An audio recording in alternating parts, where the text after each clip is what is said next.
No, Chief madam, I can't Okoro was afford the it. Sell kind it of for rich 100 man naira, who could Madam buy the Toga. moon, Oga, but you would are too haggle with the stingy. moon I will not himself sell to it for find that Money amount. on discount. my funeral. A No man food, so no drinks. stingy Keep had my refused to money. pay for his own burial, I am very asking his rich. I have family to money, keep but it I simple, give to as whomever I simple wish as to give dying it on a to. budget. He had money to burn but refused to light a match. Welcome to the life of the world's most miserly millionaire. Please, do well to tell us how you feel after watching this story in the comments section. Don't forget to share, like, subscribe and subscribe again. Merry Christmas to you and your family. Let's dive in. In the village of Okobolo, where palm trees swayed with the wind and the aroma of fresh fufu filled the air, there lived a man who was more famous for his stinginess than his wealth, Chief Okoro. If money could buy happiness, Okoro would have been the happiest man alive. But the truth was, he never let a single naira go without a fight. Chief Okoro's wealth was vast, so vast that it could buy every inch of land in Okobolo and still leave a large sum to buy a few shiny sports cars. But Chief Okoro didn't see it that way. His money was like his first wife, he loved it, but he never wanted to share it with anyone. It was common knowledge that Chief Okoro was the man to avoid when it came to spending. He could be seen at the market every morning, hustling over tomatoes like they were gold bars. And when it came to haggling, no one could do it better.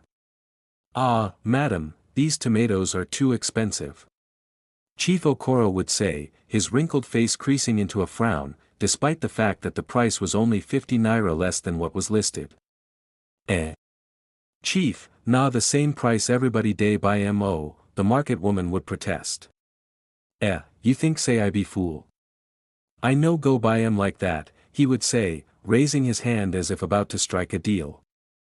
Hours passed, and the market woman would eventually reduce the price by a few naira.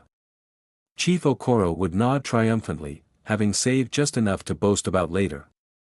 It is not the size of the savings, it's the strategy, he would say, making sure no one overheard the sound of the car starting up as he drove off. At home, Chief Okoro was just as miserly. His wife, Mrs. Okoro, had long stopped asking for new clothes or a trip to the salon. She had learned early on that anything beyond the bare minimum was a waste in her husband's eyes. Even the children suffered from his penny-pinching ways.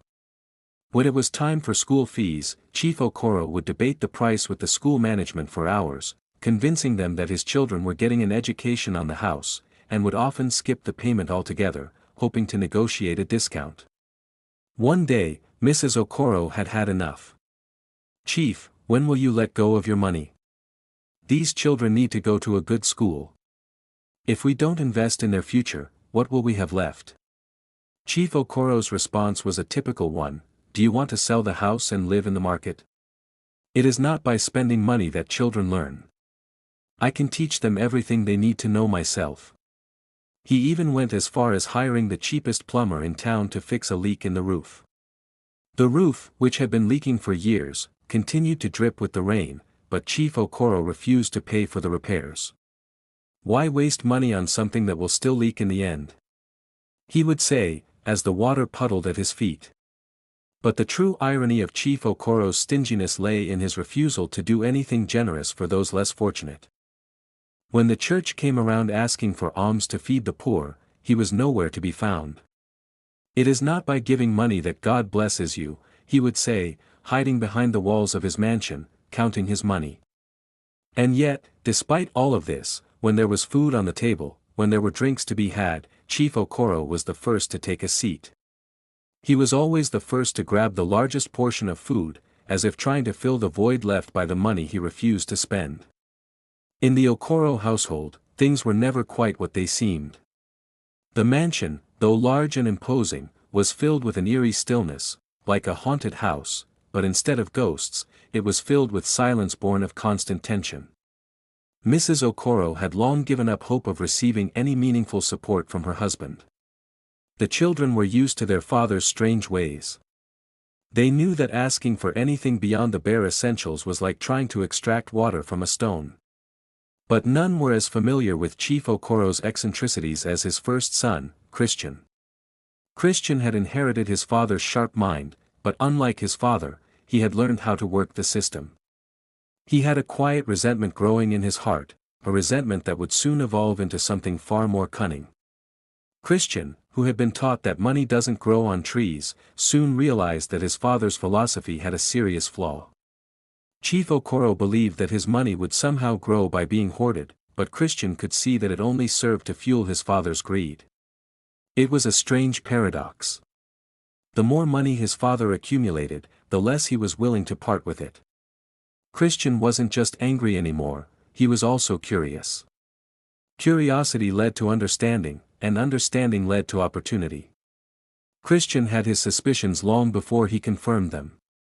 Chief Okoro, despite all his wealth, would never buy a new shirt. Not for himself, not for his children, not even for his wife. The latest model of car was never something Chief Okoro owned. He still drove around in a dusty, old car that he bought decades ago, insisting it was still in perfect condition. Christian couldn't remember the last time he saw his father throw away a shirt or a pair of shoes. The old man just patched everything up and continued to wear it as though it were still brand new. But what bothered Christian the most wasn't just the stinginess. It was the way his father would lavish praise on other people for showing generosity. At family meetings, when the elders in the village would gather and talk about helping those in need, Chief Okoro would proudly announce, "A man who gives will never lack. God blesses the generous." Of course, it wasn't his own generosity he was talking about, he had never given a penny to the poor. His words were hollow, and Christian was beginning to see through them. One evening, when Chief Okoro had his usual meeting with his business partners in the living room, which consisted mostly of him haggling over the price of air, Christian realized that his father's vanity extended far beyond the bargaining table. When one of his business partners made a joke about being generous to the less fortunate, Chief Okoro leaned forward and said with an air of pride, "Generosity is fine, but one must always keep a watchful eye on how much is given away. A man must never give more than he can afford, and as we all know, a penny saved is a penny earned." Christian sat in the corner, rolling his eyes. He was sure his father was never planning on earning any pennies for anyone but himself. Yet, despite all the lessons on frugality, Christian began to hatch a plan that involved the very thing his father cherished most, women. Christian knew his father's weakness. Chief Okoro, despite his old age, had never lost his fondness for young women. Christian was no fool. He realized that if he could manipulate his father's infatuations, he might be able to get a piece of the fortune that was locked away in his father's stingy hands. Christian's first move came when he overheard a conversation between his father and a local man who owned a nightclub. The man, eager to make a profit off Chief Okoro's infatuation, mentioned a young girl who had recently moved to the city. She was beautiful, charming, and most importantly, she needed a rich man to support her. Christian's ears perked up. "She's very well versed in the art of keeping company," the man said, a sly grin on his face. "I think your father would be interested in meeting her. She's looking for a sugar daddy." Christian's heart began to race. This was it. He had found the perfect angle. With a plan forming in his head, Christian began his covert operation. He reached out to the young woman, telling her to meet his father at the nightclub where he had his regular meetings.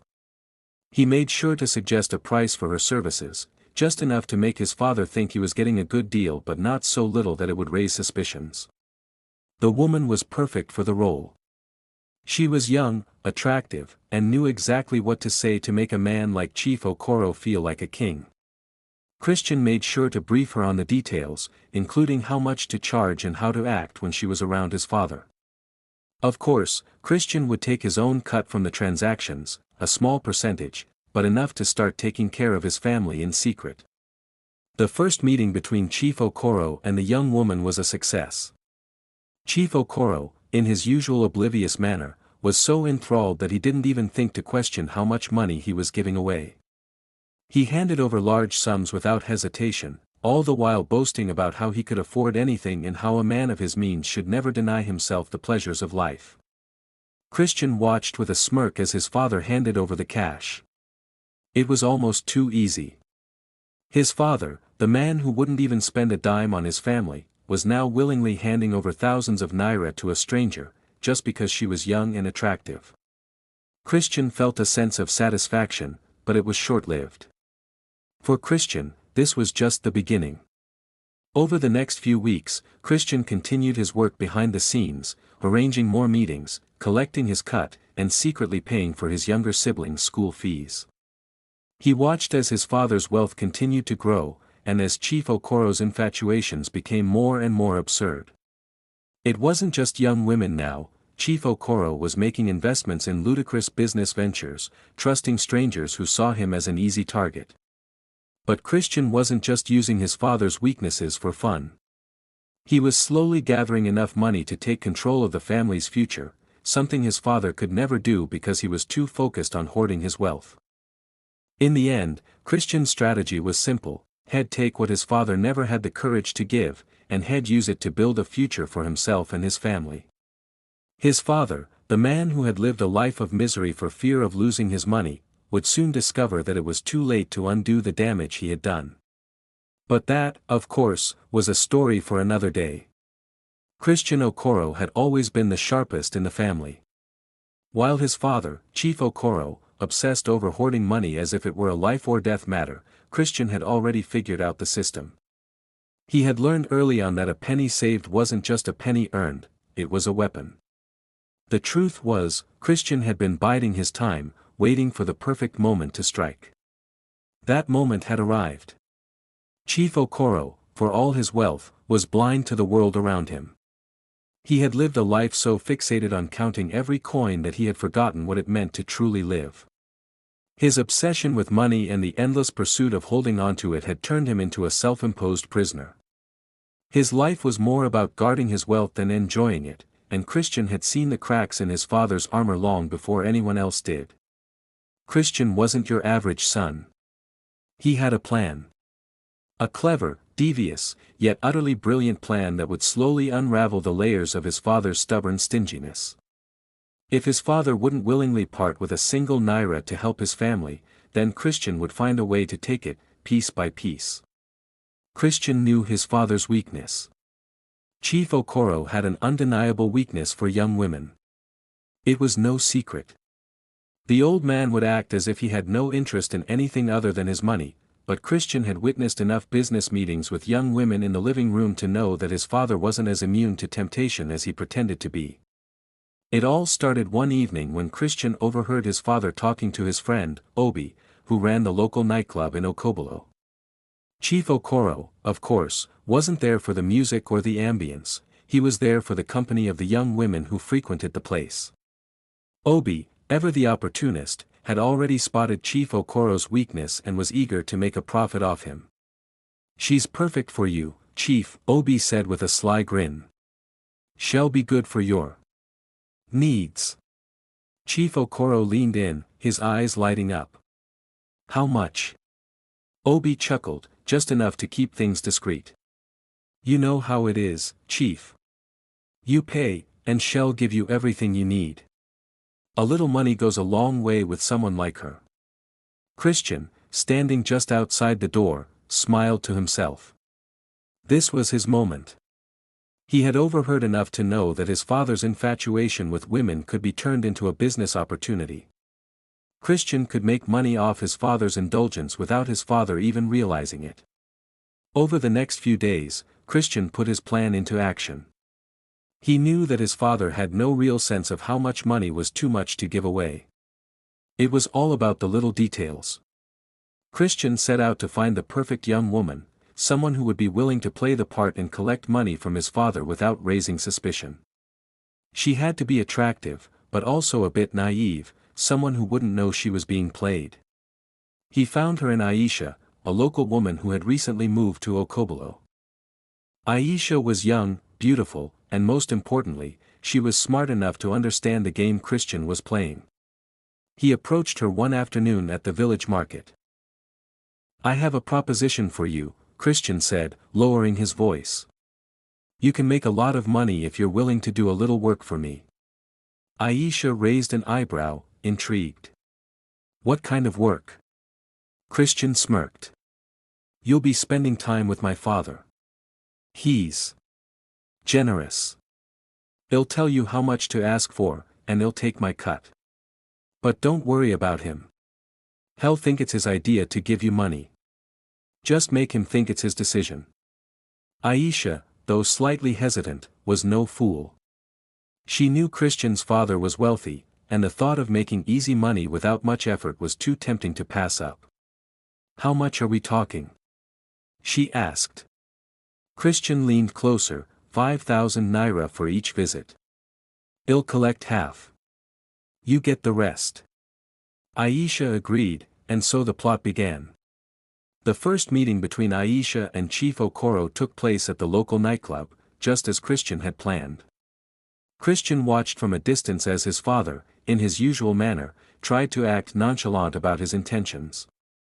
Chief Okoro was no fool, he knew what was happening, but he couldn't resist the charm of the young woman before him. Aisha was polite, sweet, and made sure to keep the conversation light. She knew exactly how to handle the miser.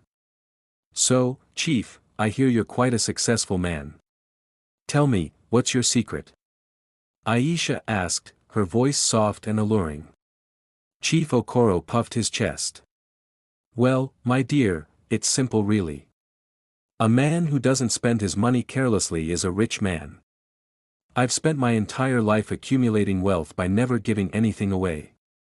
Why waste what you can keep?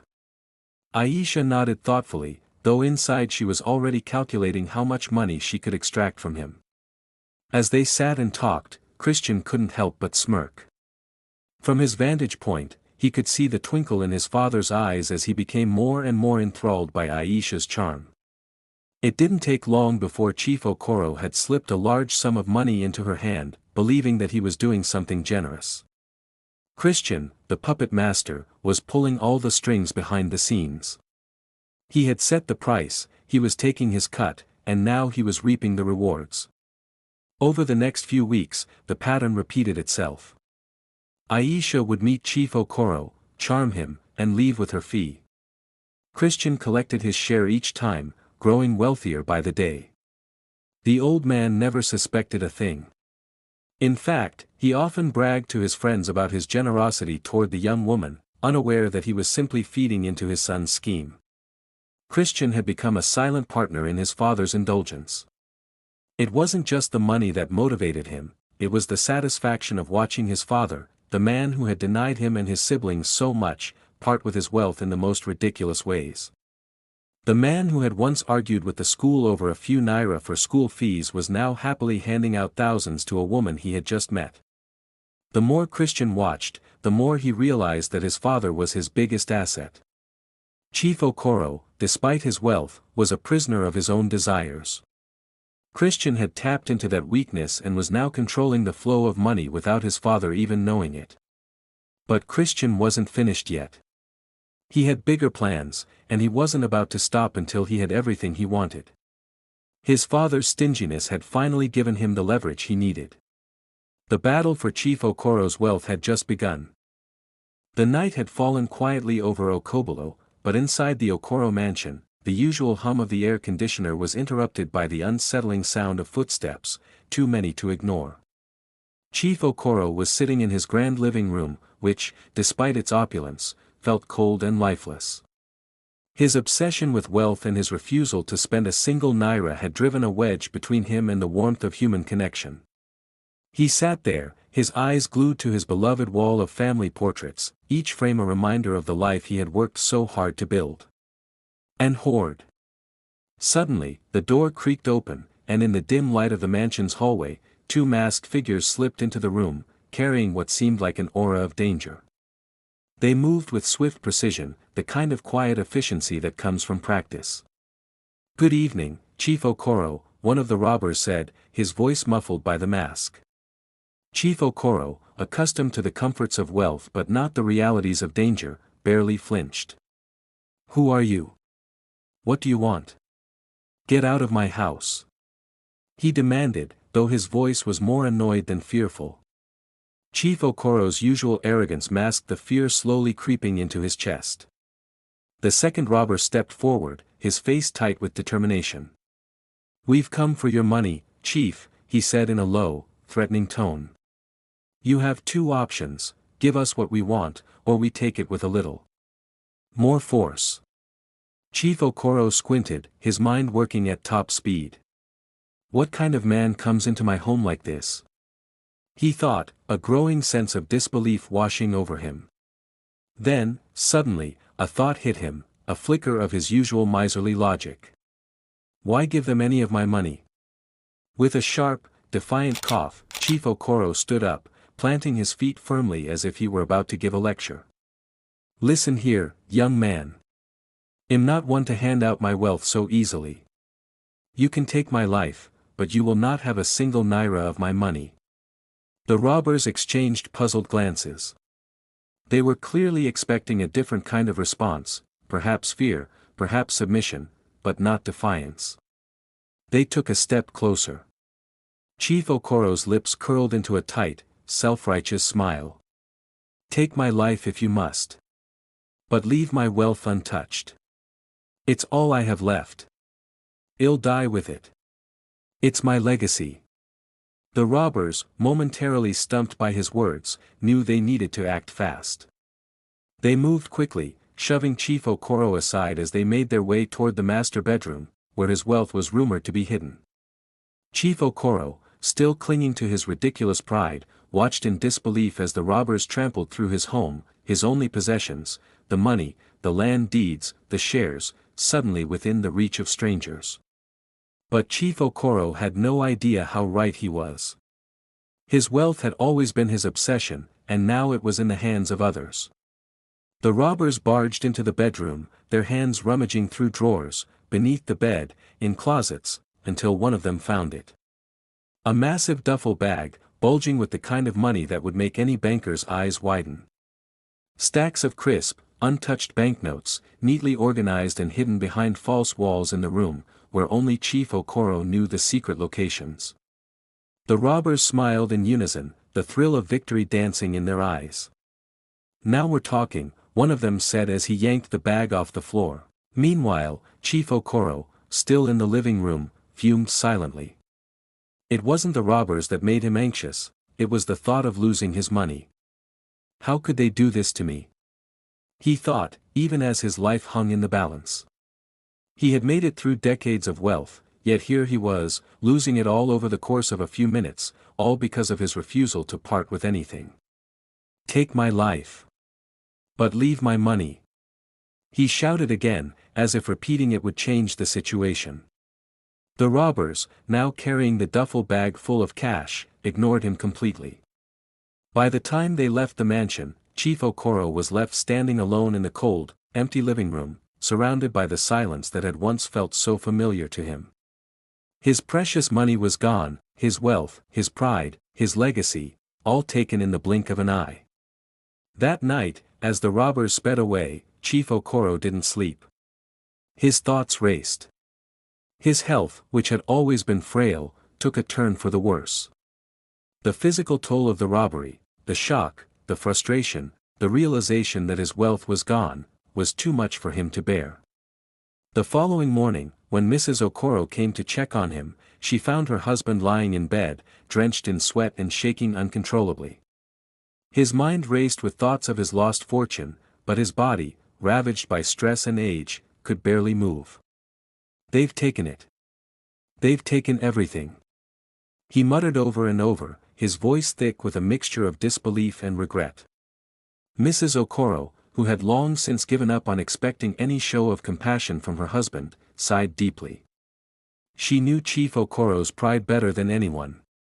It wasn't the danger of the robbery that had broken him, it was the loss of control over his wealth.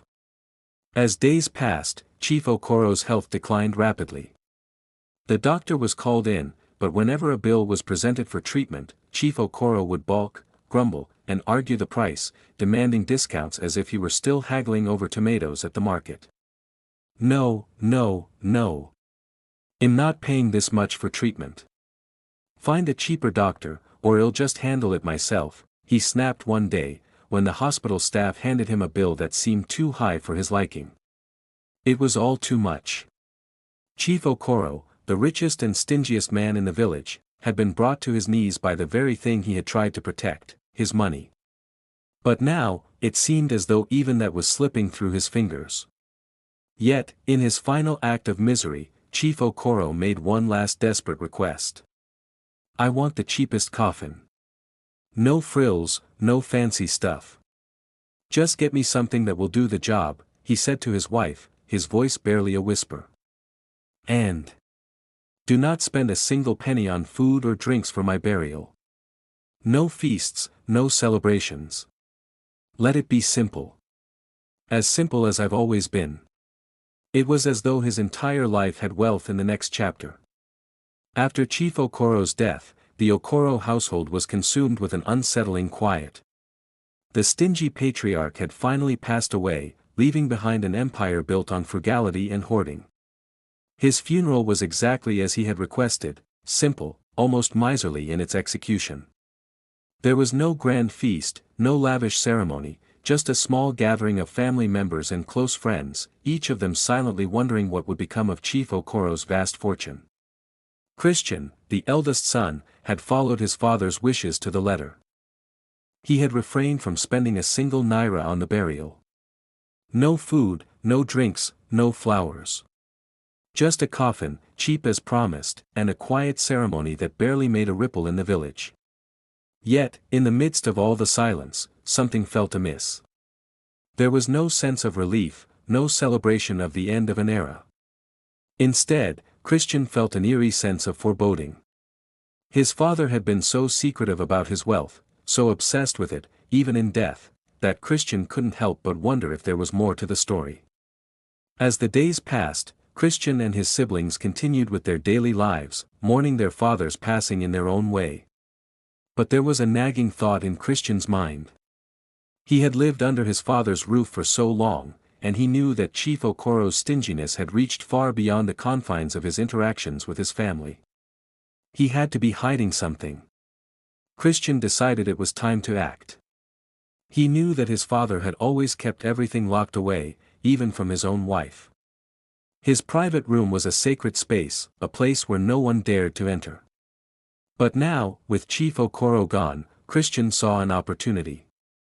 He had the keys, and he knew exactly where his father kept the most important things. If there's any wealth hidden in this house, I'm going to find it, Christian thought, determination flashing in his eyes. One evening, after the funeral guests had left and the house fell into its usual silence, Christian gathered his siblings.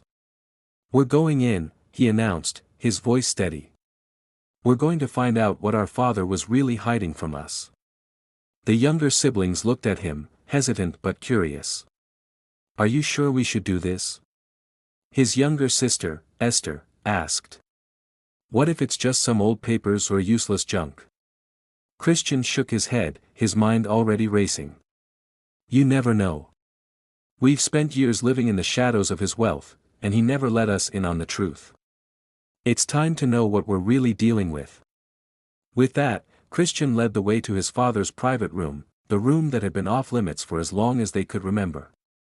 The door creaked open, and Christian's heart pounded in his chest as he stepped inside. The room was dimly lit, with shadows dancing on the walls. It was the same as it had always been, a place of secrecy, a reflection of his father's obsession with hiding everything from the world. Christian moved toward the large, ornate desk that sat at the far end of the room. His father had spent hours behind it, counting money, making deals, and scheming. There had to be something valuable hidden here, something that would explain the mysterious wealth that Chief Okoro had guarded so fiercely. He rifled through the drawers, tossing aside papers and old receipts, until finally, he found it. A large, dusty safe tucked away in the corner, almost hidden behind a stack of old books. Christian's fingers trembled as he inserted the combination, a series of numbers he had memorized from years of watching his father. With a final twist, the safe door opened with a soft click. Inside, Christian found stacks of documents, legal papers, land titles, and financial statements. But it was the sheer volume of them that shocked him. He had expected maybe a few documents here and there, some savings accounts or investments. What he found was far more than that. "What is all this?" Esther gasped, peering over Christian's shoulder. Christian's eyes widened as he scanned the documents. Land titles. Deeds to prime properties scattered across the city. Shares in several companies, some of the biggest in the country. Bank accounts with amounts that could change their lives overnight. Chief Okoro's wealth, which had always seemed elusive and intangible, was sitting right in front of him, hidden in plain sight. This can't be real, Christian muttered to himself. He flipped through the papers, unable to believe his eyes. There were more properties than he could count, prime locations in the heart of the city, real estate worth millions, and shares in companies that were rapidly rising in value. Esther looked at Christian, her face a mixture of shock and disbelief. He had all this, and he never told us. Christian shook his head. No. He kept us in the dark, all these years. He had everything, wealth, land, power, and he refused to share a single dime of it. The siblings were silent for a moment, processing the magnitude of what they had just uncovered. The stinginess, the secrecy, the obsession with hoarding money, it all made sense now. Their father hadn't just been tight-fisted for the sake of being frugal. He had been terrified of losing control over his wealth. He had locked it all away, hiding it from his own family, from the very people who had supported him through the years. Christian felt a mix of emotions, anger, betrayal, but also something else. This is it, he thought. This is our future. This is what he was too afraid to share. But as Christian continued to sort through the documents, something strange happened. He came across a small, yellowed envelope, tucked between two folders. It was addressed to him, in his father's unmistakable handwriting.